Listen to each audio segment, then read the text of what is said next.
Hey guys, welcome back to the channel. In today's video, I'm going to be talking about Bitcoin and its correlation to the stock market and ultimately the idea of this decoupling narrative where we're really starting to see the correlation coefficient come down to its weakest level in over the last year. So if you guys enjoy the content, make sure to leave a like and subscribe. Also, by the way, I will leave a link to my Twitter page in the description below. Feel free to go ahead and check that out as well. I am fairly active over there with crypto content.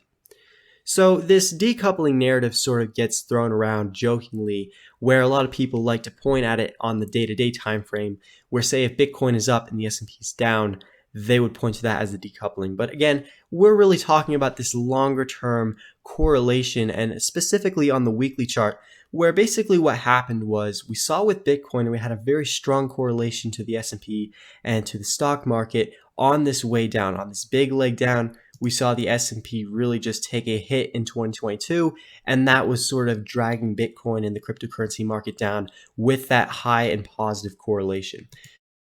And that relationship is really best illustrated from this March up until August timeframe, where we saw that correlation again very strongly positive to the downside, where Bitcoin followed the S&P on that move to lower lows with that correlation coefficient sort of averaging around 0.85, which again is very strong and positive. But again, over the last few weeks, we have seen that started to come back down, where the closer you are to zero on the correlation coefficient, the weaker and weaker that relationship is. And ultimately, that is sort of the best case scenario with the crypto market, where we really don't want to see a high correlation to the stock market, mainly because, again, it can become some sort of limiting factor where we have seen before the S&P sort of drag the cryptocurrency market down with that positive and strong correlation.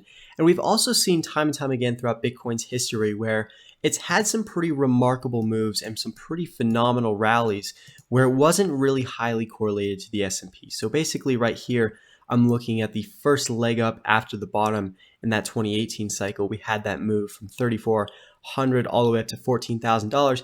The correlation really wasn't too strong here, maybe averaging around 0.3, 0.4. And again, that was really just reflecting the strength in Bitcoin.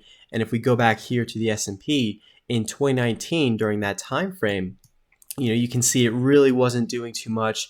You could argue this was roughly going sideways. So those strong moves can be during times where that correlation coefficient is pretty weak, although you could argue that during this major rally that we had from 2021 up until April of 2022, we had a pretty strong positive correlation. It really just depends on how the S&P is performing. And as we know, it hasn't been performing too great over the last few months.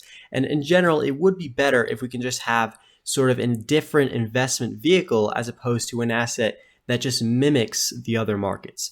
So that is definitely the case that we want. We do want to see a somewhat weak correlation.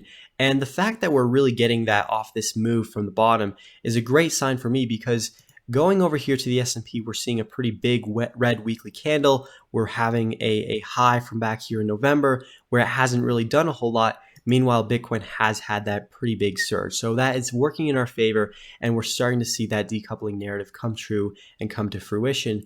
And overall, I would consider that to be a pretty positive sign. It is nice to have Bitcoin sort of doing its own thing here and making its own sort of moves as opposed to just closely following what the S&P has been doing.